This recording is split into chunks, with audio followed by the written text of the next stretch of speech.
essencial que dá vida aos elementos, vase de portentosos movimentos, onde a forma se acaba e principia, sistematização dos argumentos que elucidam a teleologia. Dentro da força cósmica se cria a fonte máter dos conhecimentos. É do mundo o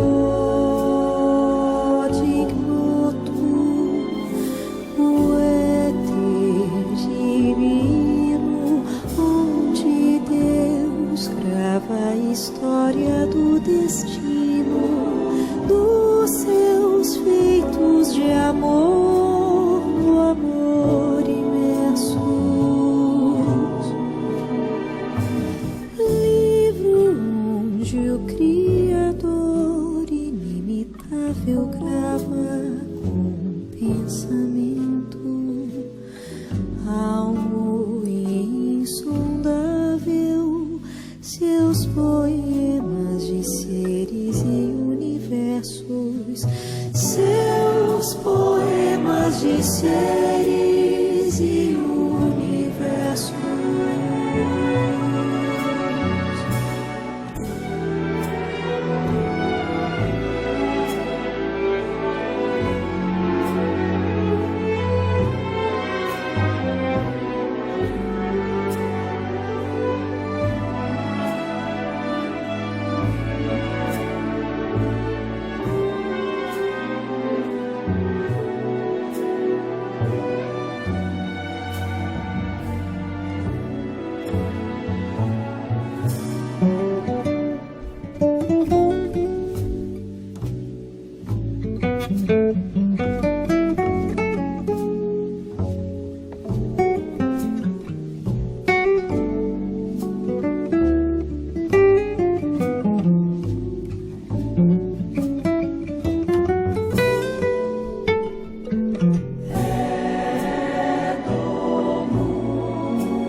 História do destino dos seus feitos de amor, no amor imersos.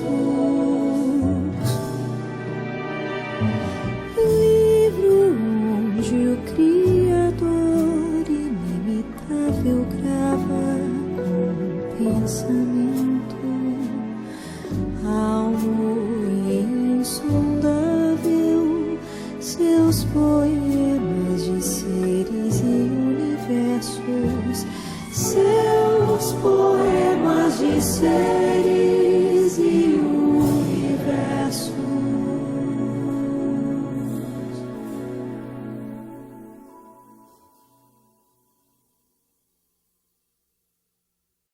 Quinze minutos antes de desencarnar, o poeta paraibano Augusto dos Anjos, materialista e ateu, escreveu o seu famoso poema O Último Número.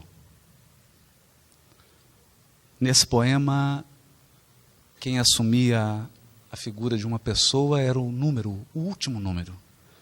E ele termina o poema dizendo: "E eu sou o último número e morro contigo." No início da psicografia de Francisco Cândido Xavier, no Parnaso de Além-Túmulo, Augusto dos Anjos, espírito, dita pelas mãos abençoadas de Chico Xavier o poema Número Infinito. E esse trabalho é o novo lançamento do Ser, um trabalho do José Henrique de Araraquara, que recolheu 14 poemas de Augusto dos Anjos, psicografado por Francisco Cândido Xavier, e fez isso aí que vocês viram. Musicou.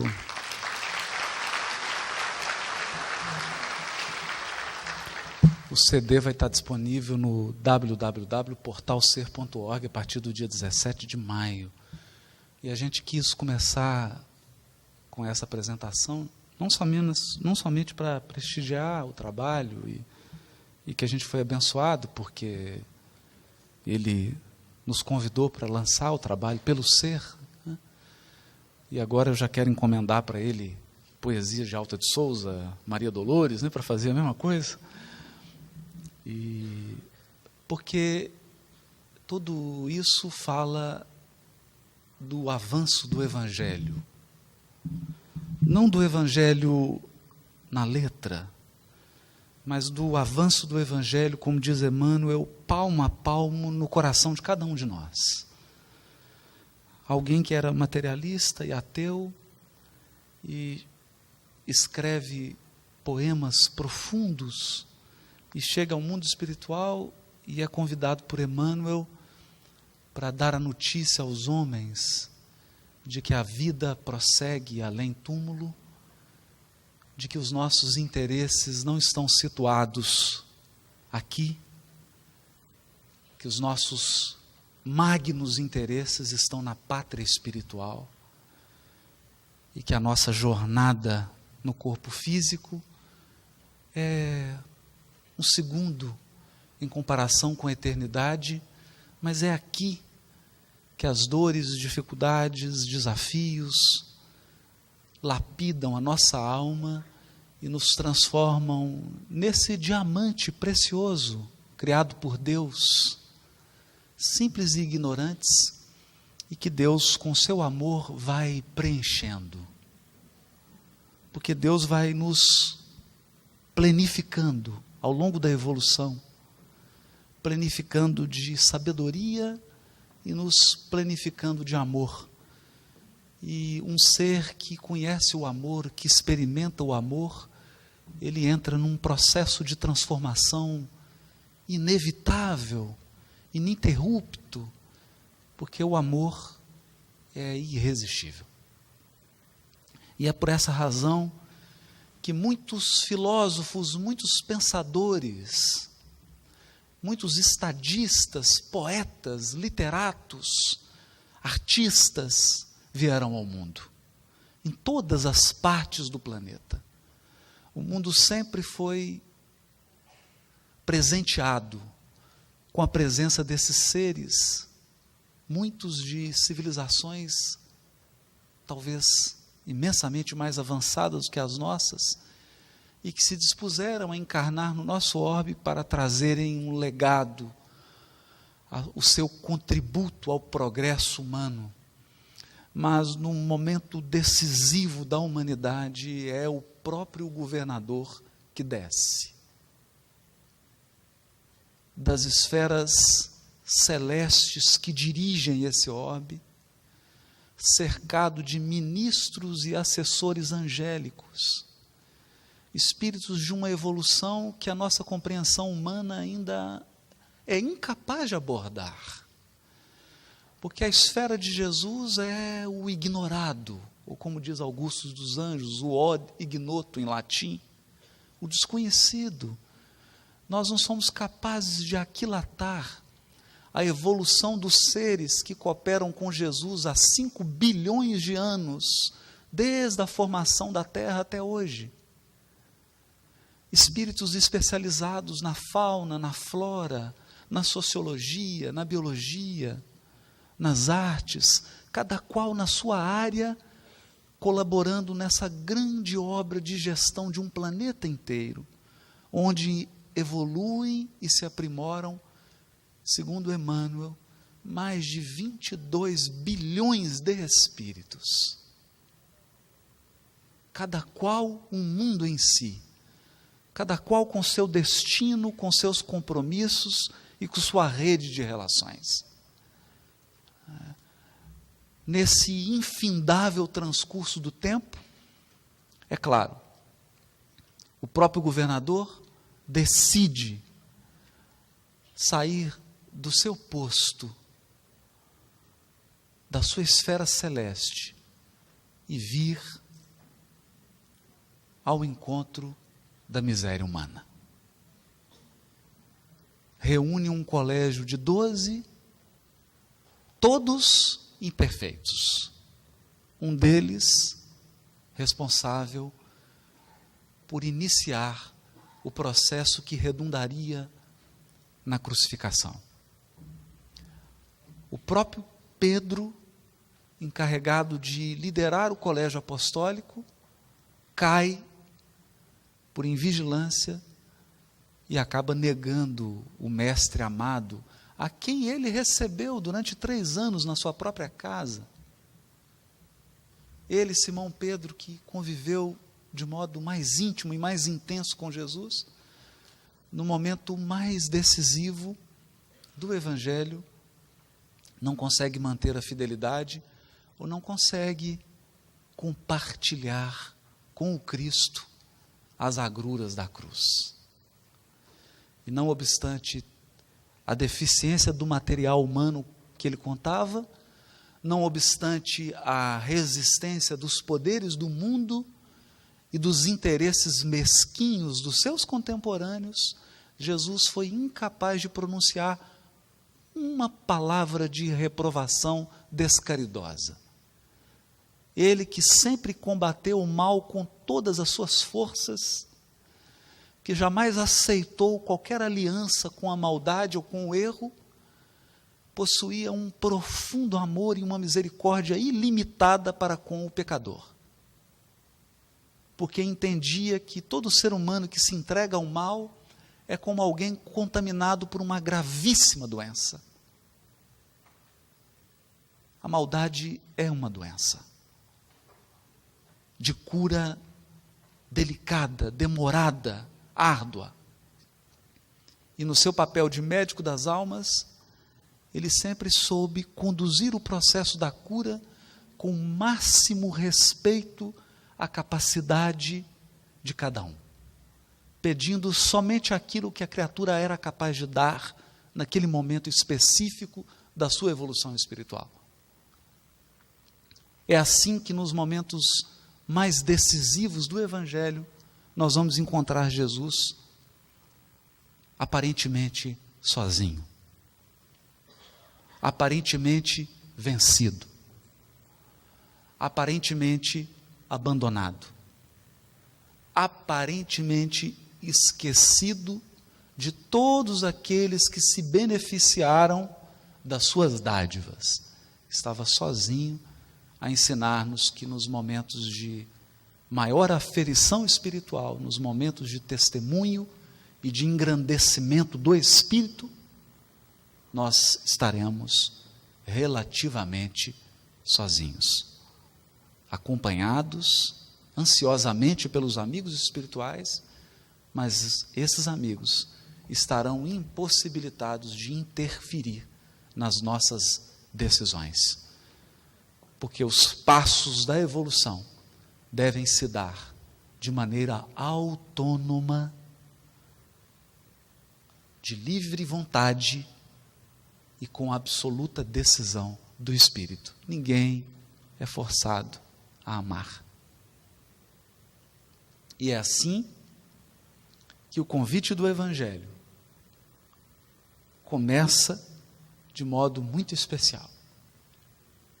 Ele que descera das esferas celestes, prefere a manjedoura. Ele que poderia escolher qualquer família da terra. Jesus poderia eleger como lar qualquer família real. Um lar ou um berço de ouro. Escolhe a singela residência de um carpinteiro. E prefere a companhia de pastores, acompanhados dos seus animais, para dar início à boa nova que iria transformar a face do mundo ao longo dos séculos. Lição valiosa. E primeira lição. A primeira lição do Cristo é: Não importa de onde você veio. Não importa os recursos que você tem nas mãos. Jesus não pergunta quantas virtudes você tem. Ele não pergunta qual é a extensão dos seus erros. Não pergunta o quanto você já caiu. Não indaga o quanto você já feriu. E nós já ferimos muito. Nós já machucamos muito as outras pessoas. Mas não é isso que ele pergunta. Ele ensina com a manjedoura que a boa nova se inicia no coração daquele que sabe oferecer, no mínimo, migalhas. Quem multiplica os pães é Ele. A única coisa que Ele pede é um coração de boa vontade. E Ele ensinava que a transformação do mundo se faria a partir de uma manjedoura. Mas por quê? Porque se alguns simples e singelos pastores de Belém foram capazes de reconhecer que ali nascia a luz do mundo, os poderes constituídos do mundo de então, representados na figura de Herodes Antipas, de Herodes o Grande, não foram capazes de reconhecer que o governador espiritual do orbe se encontrava entre eles. Jesus não conseguiu abrigo, pousada, nem mesmo para que sua mãe pudesse dar à luz. Não foi acolhido. E aqui começa o tema da nossa reflexão.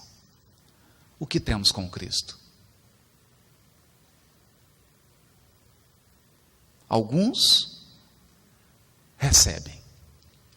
Alguns se abrem na expectativa de que essa luz imperecível vai efetuar o processo de transformação moral tão necessário para todos nós. Mas outros se fecham. Cada pessoa tem o seu momento. Muitos de nós já está no momento espiritual dos pastores de Belém. Não tem ainda uma pousada íntima para oferecer a Jesus. Não tem ainda uma estrutura emocional, psicológica, cognitiva, para que Jesus possa agir de modo mais auspicioso. Mas já pode oferecer uma manjedoura. Já pode oferecer um mínimo de boa vontade. E é com esse mínimo que começa o trabalho de transformação. Outros, no entanto, à semelhança de Herodes o Grande, perseguem, ainda envolvidos com os enganos do mundo, se entregam a interesses absolutamente contrários aos grandes interesses espirituais. E muitas vezes acabam sendo vítimas e caindo na teia do mal. Enquanto estamos aqui hoje, muitos ainda se entregam ao tráfico de drogas, ao homicídio, ao assalto, ao roubo, à maldade deliberada, à corrupção e outros vícios da natureza humana. Estão ainda na fase Herodes, absolutamente resistentes à proposta do Cristo. Mas aqui cabe uma indagação. No capítulo 144 do livro Caminho, Verdade e Vida, Emmanuel comenta o capítulo 1 do Evangelho de Marcos, versículo 24. quando Jesus encontra com aquele homem que estava dominado por inteligências espirituais pervertidas, perversas. Um obsidiado no mais profundo, no mais alto grau. E quando Jesus se aproxima dele para libertar aquele pobre encarnado daquela influência perniciosa, as entidades respondem: o que queres de nós, Jesus Nazareno? Vieste destruir-nos? Sei quem tu és. És o Santo de Deus.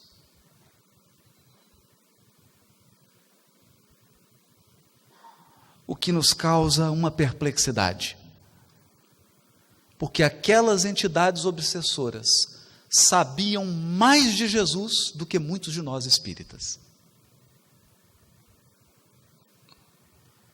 Que às vezes não conhecemos Jesus. Quantos nós encontramos que ainda acreditam num Jesus que casou com Madalena e teve filhos? Quantos nas nossas fileiras ainda insistem no velho vício de querer medir Jesus por nós mesmos? Como se nós tivéssemos uma régua adequada para medir o Cristo. Como se nós pudéssemos ser padrão de comparação para avaliar Jesus. E mais, como se nós já tivéssemos a elevação espiritual necessária para penetrar na intimidade de Jesus e descobrir o que ele pensava e o que ele sentia.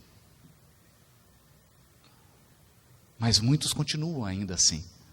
Abrem as páginas do Evangelho e acreditam que, lendo o Evangelho, são capazes de saber o que Jesus sentia quando chorou.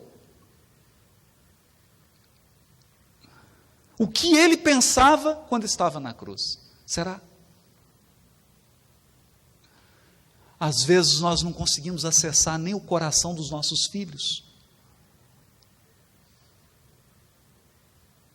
Às vezes você convive com uma pessoa 30, 40 anos e depois descobre quem ela é. Mas nos julgamos capazes de sondar o interior do governador espiritual do orbe. Esses aqui não. Esses obsessores conheciam Jesus. Sabiam quem ele era. O supremo emissário de Deus na terra. O Santo de Deus. O Cristo. Mas curiosamente respondem: o que temos contigo? É o título da mensagem de Emmanuel. Que temos com o Cristo? Qual a relação? A desses obsessores? Nenhuma. Sabemos quem você é, mas nós não queremos nenhuma aliança com a bondade. Sabemos quem você é, mas não queremos nenhuma aliança com a sabedoria. Sabemos quem você é, mas não queremos nenhum compromisso com a luz. Deixa-nos em paz. Deixa-nos onde estamos. Não queremos mudar. Não queremos uma vida nova. Por favor, nos esqueça.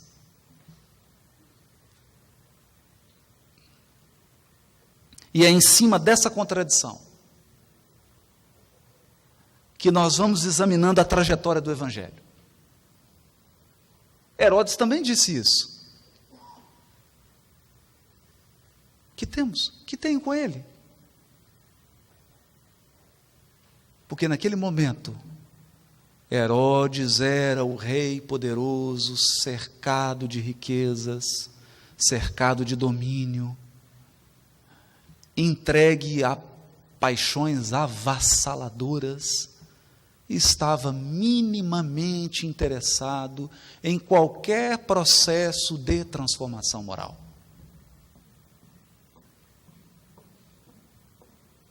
Aliás, uma lida ligeira pelo Evangelho vai nos mostrar que os mais aquinhoados da época eram os menos interessados em Jesus.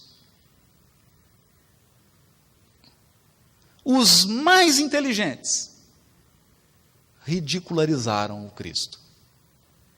Os mais ricos, em sua maioria, com raras exceções, nada ofereceram à missão do governador espiritual do orbe. Os políticos mais eminentes preferiram lavar as mãos diante daquele julgamento injusto, daquele julgamento que sequer obedeceu às ordens e às leis humanas e que o levaria à cruz. Os mais preparados viraram as costas para Jesus. E ele então conta com um quadro de colaboradores iniciais menos aquinhoados. Os mais simples, aqueles que possuíam menos recursos financeiros, aqueles que tinham quase nenhuma influência política, quase nenhuma educação formal, a ponto do próprio mestre declarar: graça te dou, ó Pai, por haver ocultado essas coisas dos grandes e revelado-as aos pequeninos. Porque também no início do Evangelho foram pequeninos pastores que acolheram Jesus. E aqui começa a nossa autorreflexão. A primeira aproximação de Jesus é sempre muito decisiva. E talvez você esteja imaginando: mas quando foi a minha aproximação com Jesus? Ele nunca apareceu para mim? É que Jesus age de modo mais sutil. No meu caso, ele entrou na minha vida através de alguém que me entregou o livro Nosso Lar.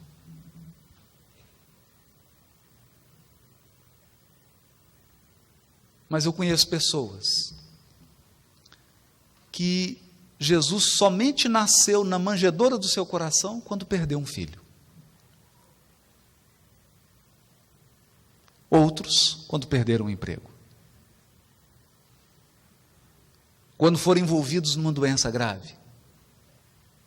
Outros, quando se sentiram comovidos com a dor do semelhante. A dor dos velhinhos, a dor das crianças. Se sentiram envolvidos, atraídos pela força da caridade. E naquele trabalho tiveram o seu primeiro encontro. Aquele trabalho inicial proporcionou uma espécie de manjedoura íntima. E o Cristo nasceu naquela criatura.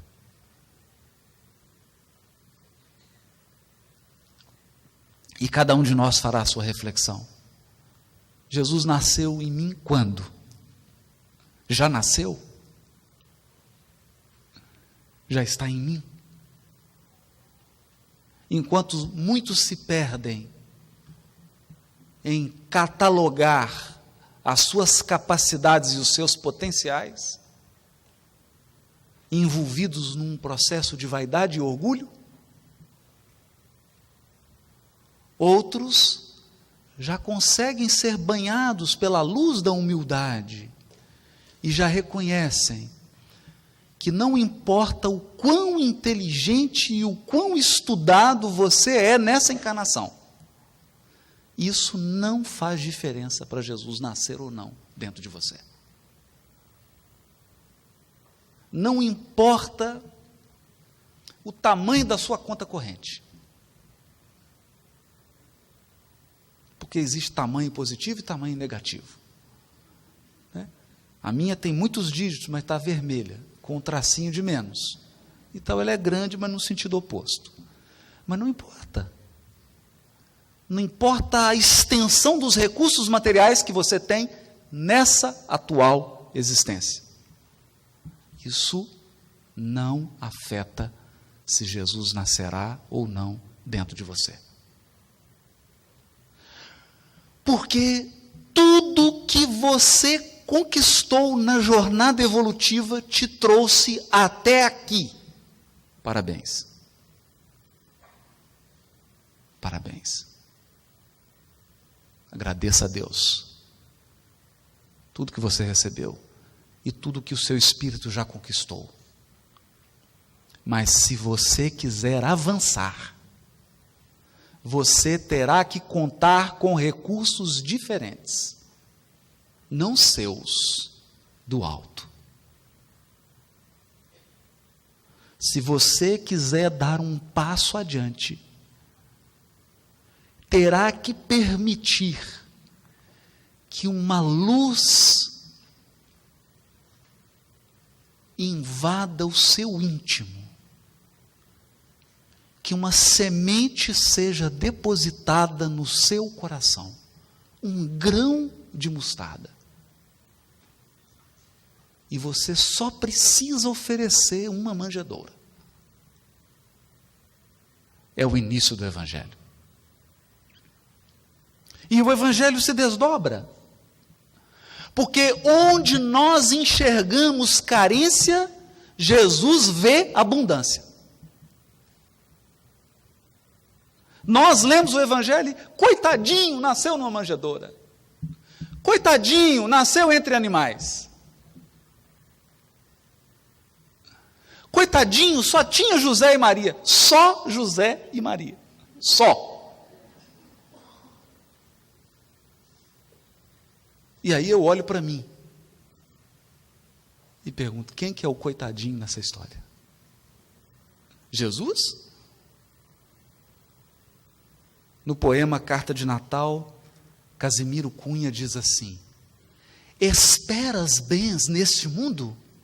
Acalma o teu coração. Às vezes, no final do caminho, há fel e desilusão.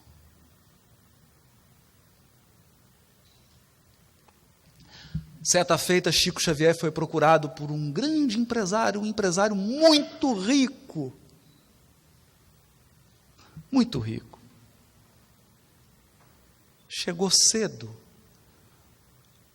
Bateram lá na porta, aquele estardalhaço todo. 6 horas da manhã, o Chico já estava de pé tomando um cafezinho. E perguntaram, Chico, fulano, empresário, está aí. Peça para ele entrar, porque eu já estou esperando ele. E esse homem, durante 2 horas e meia, 3 horas, chorou diante de Chico.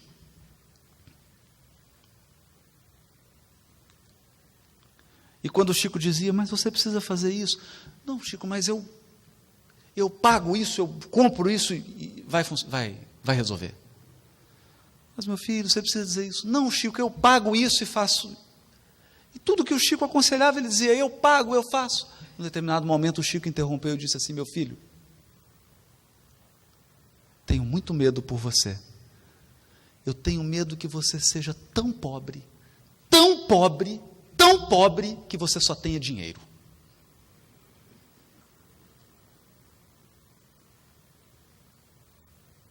Então, na aparente carência da manjedoura, há muita riqueza. Porque ali estava José da Galileia, um homem integral, a quem os cristos do nosso sistema entregaram nas mãos dele Maria e o menino Jesus.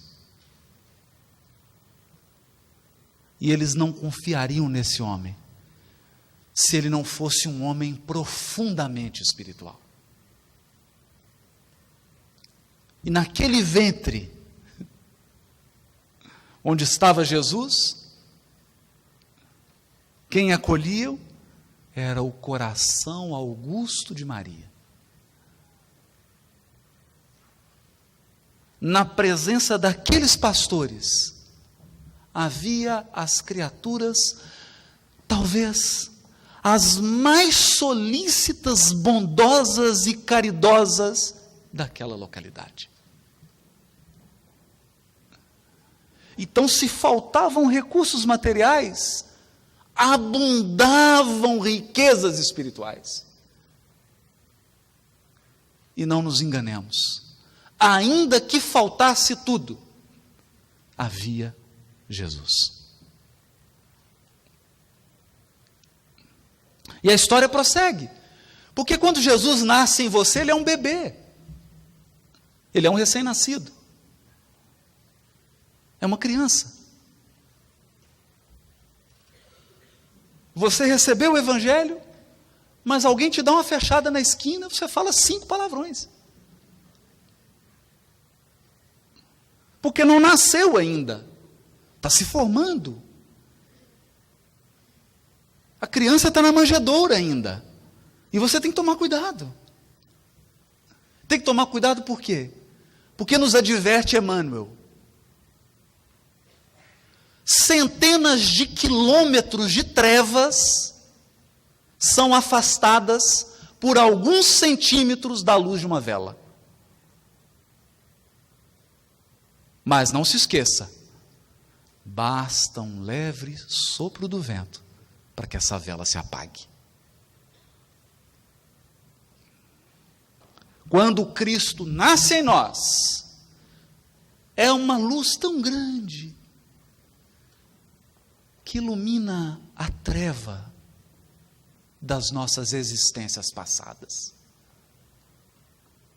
Reencarnações em que nós assassinamos pessoas, fizemos dezenas de criaturas chorarem amargamente, perseguimos, fomos violentos, egoístas, orgulhosos, prepotentes, cruéis, brutos e brutais, perversos. E basta esse pequeno grão de mostarda em nosso coração para que a nossa existência se ilumine de esperanças. Por isso que a mensagem de Jesus chama boa nova, boa notícia, porque é a esperança, é o futuro acenando com as melhores perspectivas. É o futuro se abrindo à nossa visão espiritual e convidando, vem rápido, porque a felicidade te espera. Mas contra os nossos anseios de luz, há séculos de maldade, séculos de erro. Então é preciso cuidar dessa criança. Essa criança precisa de carinho, de trato. E é assim que nós vemos nas páginas iniciais do Evangelho o desvelo de Maria, o carinho de José, deixando uma lição para todos nós: cuide do Cristo que nasceu em você. Cuide bem, proteja, oriente, deixe que ele cresça. Quando Maria leva a criança com 8 dias ao templo, Simeão toma a criança nos braços, diz Humberto de Campos. Está no Evangelho de Lucas. Aquele sacerdote toma a criança e faz uma prece. Ó Deus, despede agora o teu servo, porque ele já viu a luz do mundo. No entanto, depois de dizer isso, Simeão se afasta um pouco com a criança, diz Humberto de Campos. Vai para um canto, balançando a criança, e entra num processo de angustiosa dúvida, porque é assim com a gente. A gente oscila. Acredita no Evangelho e não acredita. Será que eu vivo o Evangelho agora? Será que eu não vivo? Será que eu perdoo? Ou será que eu devolvo o tapa? Então ele pergunta para a criança: ó criança, você poderia ter escolhido um berço real para nascer. Poderia ter nascido na casa do imperador romano. Poderia ter nascido na casa de um rei do nosso povo. Poderia ter nascido na família do sumo sacerdote. Mas como você fará a mudança do mundo? Nascendo na casa de um carpinteiro. Como você espera cumprir a profecia anunciada pelos nossos profetas antigos, começando por Nazaré?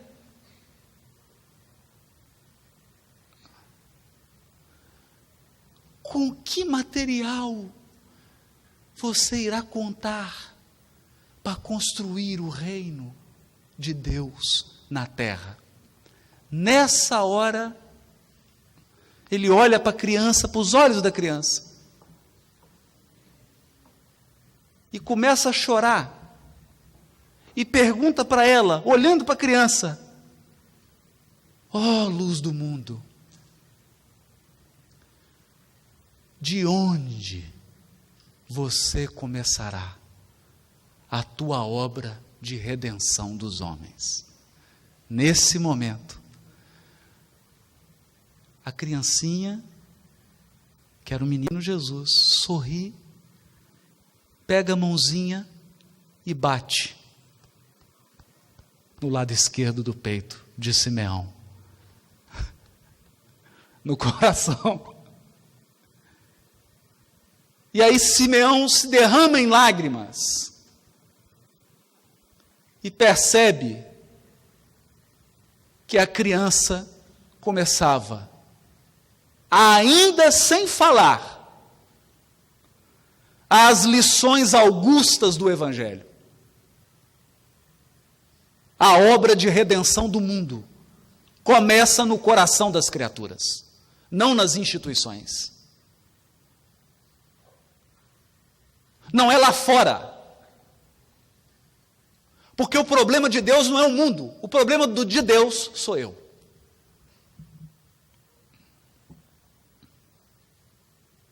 Deus muda o mundo com o estalar de dedos. E por isso eu iniciei com o poema Matéria Cósmica. Nós estamos mergulhados no fluido cósmico universal. Fluido de onde nascem constelações e seres. Nós estamos imersos no fluido cósmico, como peixes no oceano. Portanto, Deus muda o universo com um pensamento. Mas Ele não fere o livre-arbítrio de ninguém. Portanto, o problema de Deus é transformar-nos sem ferir o nosso livre-arbítrio. Ele precisa tirar o mal, mas com o seu consentimento.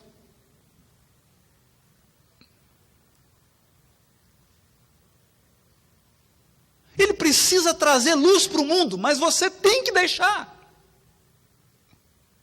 É lei. Então a obra mais dificílima da evolução se chama consentimento. Você consente? Você aceita? Você vai permitir? Você vai abrir a porta? Vai deixar o hóspede entrar? Você vai preparar a manjedoura? Porque o Cristo não vai arrombar a porta.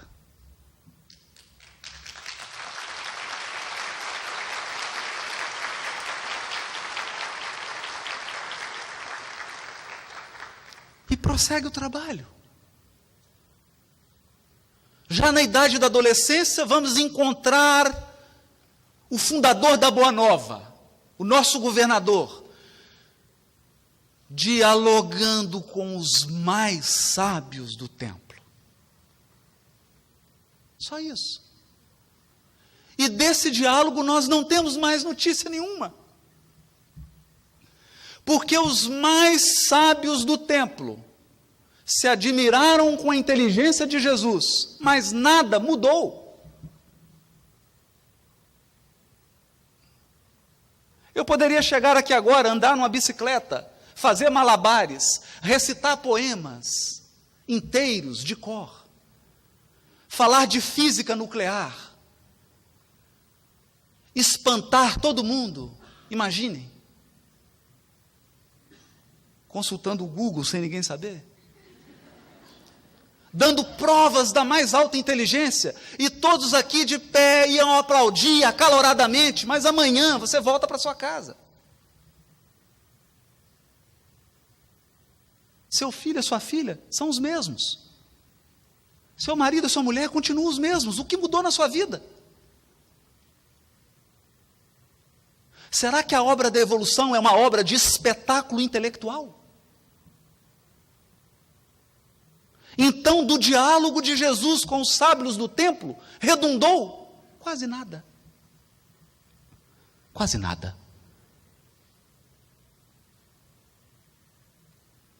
E antes de começar o seu ministério,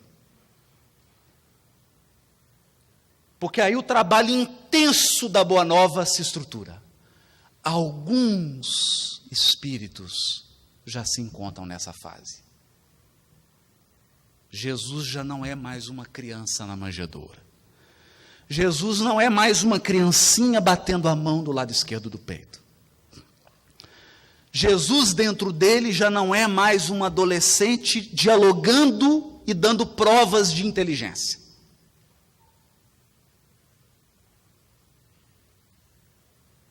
Eles já ultrapassaram esse estágio.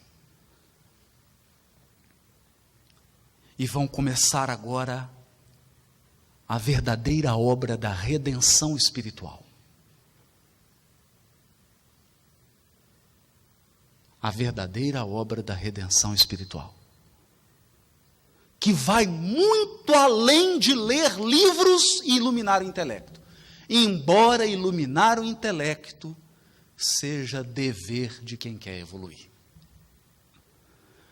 Porque não tem anjo aleijado nas esferas superiores. Todos têm duas asas, a asa da sabedoria e a asa do amor.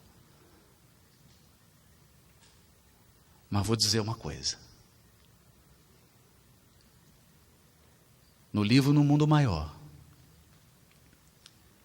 quando o benfeitor está ao lado de André Luiz tentando auxiliar uma entidade, e o benfeitor diz a André Luiz assim: agora basta, já fizemos tudo o que podíamos, precisamos pedir o socorro de um coração que ama.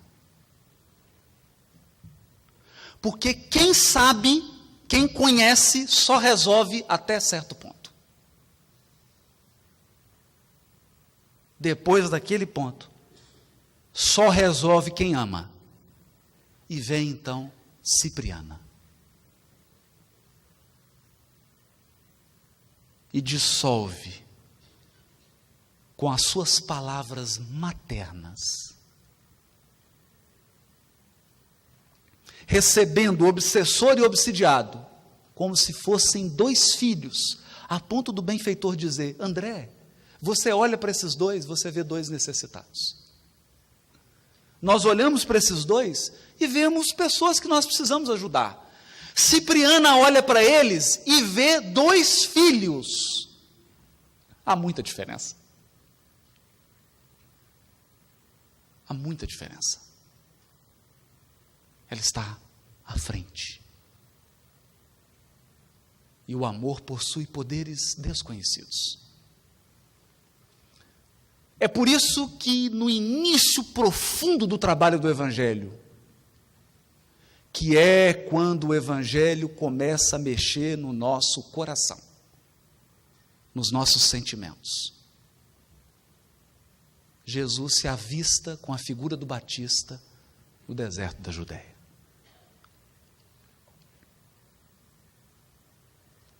Se prepara num jejum difícil, árduo, numa paisagem desafiadora. É quando você atinge aquele estágio de contato com o Cristo, em que viver o Evangelho passa a ser desafiador. Você olha, o que tem construído? Nada. Porque nós ainda somos almas inexperientes no bem. Quando Chico Xavier completou 65 anos de mediunidade, Emmanuel ao lado dele, as entidades felizes, e ele perguntou para Emmanuel assim: Emmanuel, o que são 65 anos de mediunidade?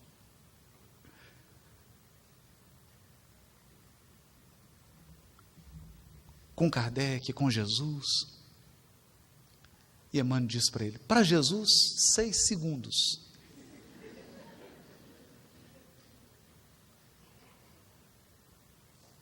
Porque nós encontramos uma criatura que trabalhou 50 anos numa instituição e dizemos assim: essa criatura é muito boa.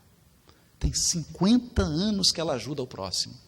E Jesus tem 5 bilhões, só na Terra. O que eu tenho de horas no bem? O que eu tenho? Você quer falar de contabilidade? Então soma as suas horas no bem. Quanto que você tem? Qual que é o seu banco de horas no bem?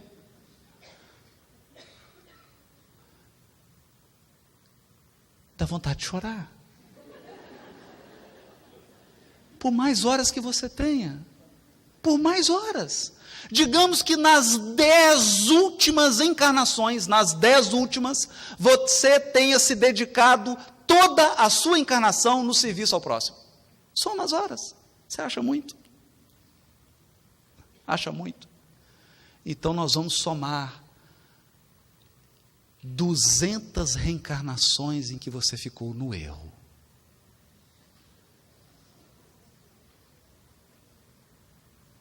Migalhas. Mas é uma hora decisiva. Porque quando você decide seguir Jesus, você está num deserto. Quem está num oásis são os anjos. Por que os anjos estão num oásis? Porque eles têm milhões de horas no bem.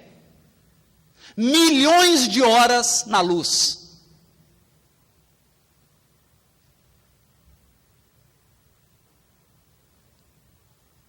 Nós estamos num deserto. Por isso que Jesus começa no deserto. Não tem nada, está tudo por construir. E ele então começa o seu ministério. Mas começa como? Sabe como que ele começa? Sai desse deserto, porque o Evangelho é mensagem de alegria, de esperança, não de tristeza. Não de tristeza, porque um dia, e é bom lembrar, você é eterno. Um dia, daqui milhares e milhares de séculos, você vai olhar para todas as suas encarnações no erro, e elas vão representar quase nada. Quase nada.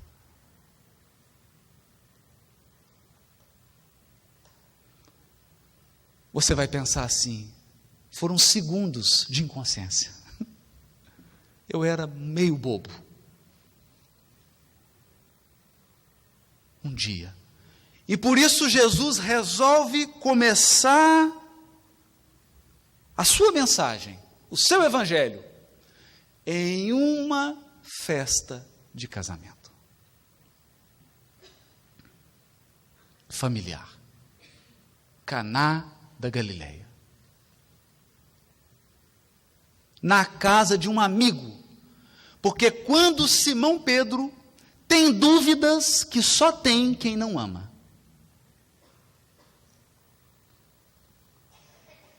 Algumas dúvidas quem ama não tem. Mas quem não ama, tem. Como Simão Pedro ainda não amava, ele procurou Jesus, segundo Boa Nova, de Humberto de Campos, e disse: mestre, por que você transformou a água em vinho? Será que o senhor não estimulou lá a bebedeira? E Jesus pergunta para ele: Simão, conheces o prazer de servir a um amigo?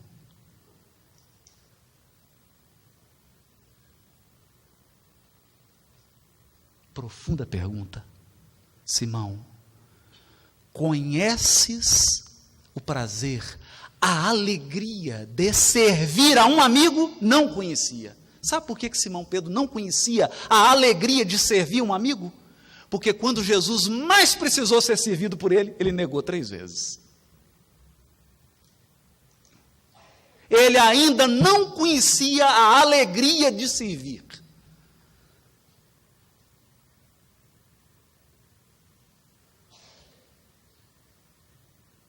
Como diz Cassimiro Cunha no poema Carta de Natal. Esperas recompensa? Não te esqueça. O dom de fazer o bem é a recompensa maior. Ter dons de fazer o bem é a recompensa maior. Porque há criaturas que ainda não têm o dom de fazer o bem. Tudo que ele faz machuca um pouco. Ele é ainda desajeitado.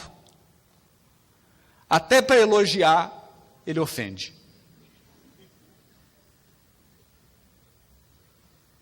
Então, naquele momento, Jesus mostrava para Simão que ele, Jesus, estava na casa de um amigo que estava casando. E a festa do amigo corria o risco de cair no ridículo. E Jesus então transforma a água em vinho com uma imensa alegria de auxiliar, de ajudar aquele casal.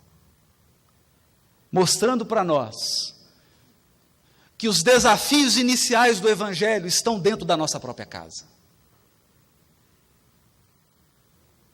Porque não se engane, o Evangelho não está falando nem de água e nem de vinho. O que o Evangelho está falando é o que o Maître perguntou para Jesus. Todos servem o melhor vinho. E quando todos já estão saciados, bêbados, aí começa a servir o vinho de má qualidade. Mas tu, e aponta para Jesus, guardastes o melhor vinho até agora. Você acha que o Evangelho está falando de vinho? É assim, você começa a namorar e oferece o melhor vinho.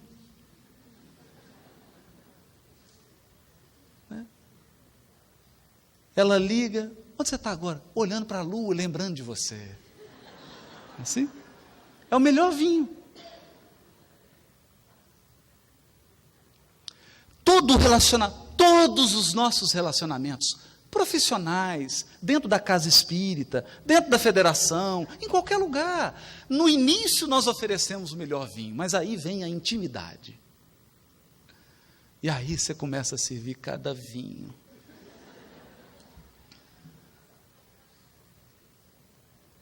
A ponto de André Luiz dizer no livro Agenda Cristã: trate os seus familiares como se fossem visitas.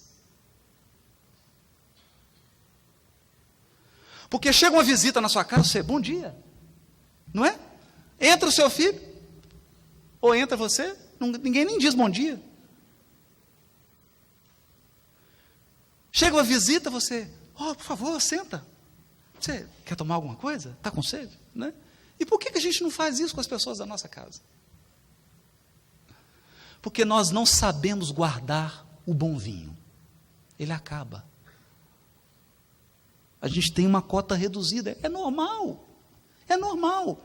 Mas, se você deixar, Jesus vai transformar a água que você tem em vinho.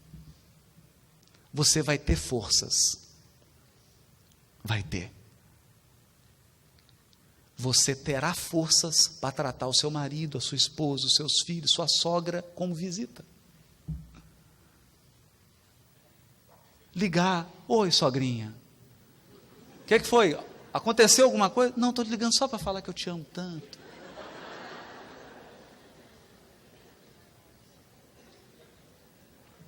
Porque é o trabalho inicial do Evangelho, transformando água em vinho, e o trabalho prossegue. Multiplicação dos pães, cegos começando a enxergar. Eu olho para mim há 15 anos atrás, eu era muito mais cego do que hoje. Fisicamente não, cada dia eu estou mais cego. Mas, espiritualmente, tem diminuído. Aos pouquinhos, mas tem diminuído. O quanto eu era paralítico. Hoje eu já ando um pouquinho. O quanto as minhas mãos eram mirradas. E depois que eu conheci a doutrina, as minhas mãos estão começando a aprender o que é generosidade.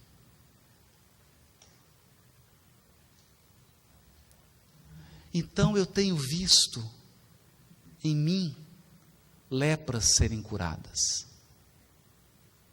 paralisias serem curadas, mãos mirradas crescendo. Quando ela chegou na margem que ela olhou, era Jesus. E ele sorrindo disse para ela: está vendo, Teresa, como que eu trato os meus amigos? E ela falou assim: é por isso que o senhor tem tão poucos, mestre. Porque chega um momento do seguir Jesus, em que ele confia tanto, que ele começa a dividir as responsabilidades da cruz.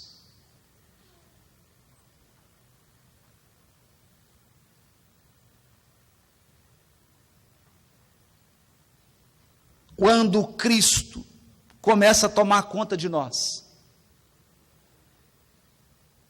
você começa a receber críticas,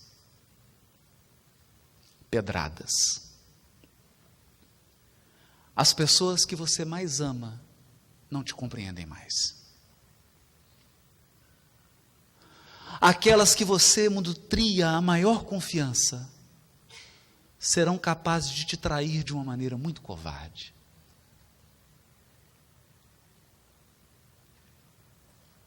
Você começará a se sentir como se respirasse num clima inadequado. Os seus interesses estarão localizados num lugar muito diferente do que a maioria das criaturas do mundo. E ainda assim, enxugando as suas lágrimas em particular, você terá que ter a coragem de colocar um sorriso nos outros e atender aos que sofrem muito mais que você. Terá que aprender como Cristo a esquecer das suas próprias dores, porque o mestre na cruz esquece de si mesmo para pensar na mãe. Mãe, eis aí teu filho, filho, eis a tua mãe. Lança um olhar para Lívia, lança um olhar para o outro. Na cruz, ele se esquece dele para auxiliar quem ficaria. Se lembra de perdoar. E no momento mais crucial, segundos antes de retornar ao mundo espiritual, ele pede a uma entidade angélica que vá amparar Judas Iscariotes, que acabava de suicidar-se.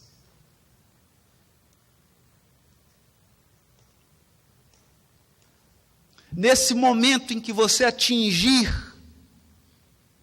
a comunhão, entenda Isso vai além de compreensão. Porque para experimentar cumplicidade, comunhão, você não precisa entender. Está além da compreensão.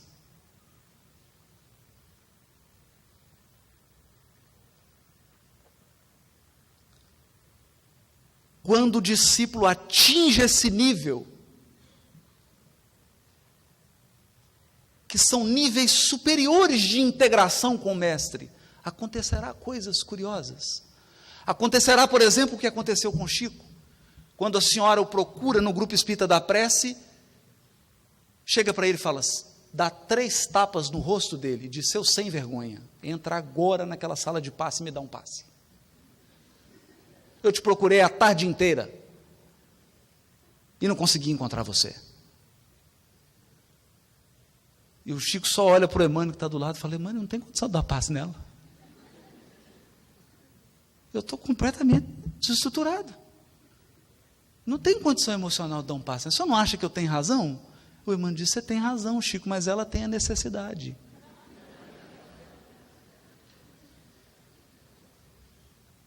O que vale mais? E ele entra na sala de passe e dá o passe. Ou quando o meu amigo Gerson, de São Paulo, me contou que acompanhava o Chico na peregrinação, e ele se recorda que antes de sair, num paletó como esse, o Chico pegou algumas balas, pôs nesse bolso, pegou outras balas, pôs aqui, e saíram. E assim que ele saiu, começou a chegar a criança, chegou primeiro umas 10, aí ele olhava para a primeira, Pedrinho, como é que está sua avó? E falava o nome de todo mundo da família. João, como é que está? E falava o nome de todo mundo da família. Falou dos 10, tirou a mão do bolso, deu uma bala para cada um. Andou mais um pouco, daí a 1 quilômetro, veio umas 15 crianças, aí ele cumprimenta cada uma pelo nome.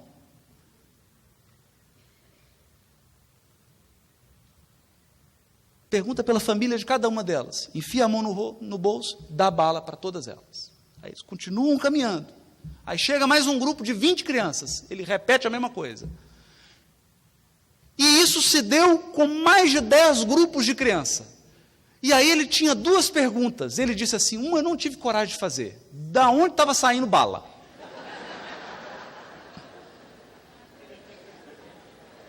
Porque não cabia aquilo tudo no bolso. Mas essa ele não teve coragem. E ele então perguntou para o Chico, Chico, você já cumprimentou mais de 100 crianças. Como é que você lembra o nome de todas elas? E o Chico respondeu, meu filho, quem ama nunca esquece.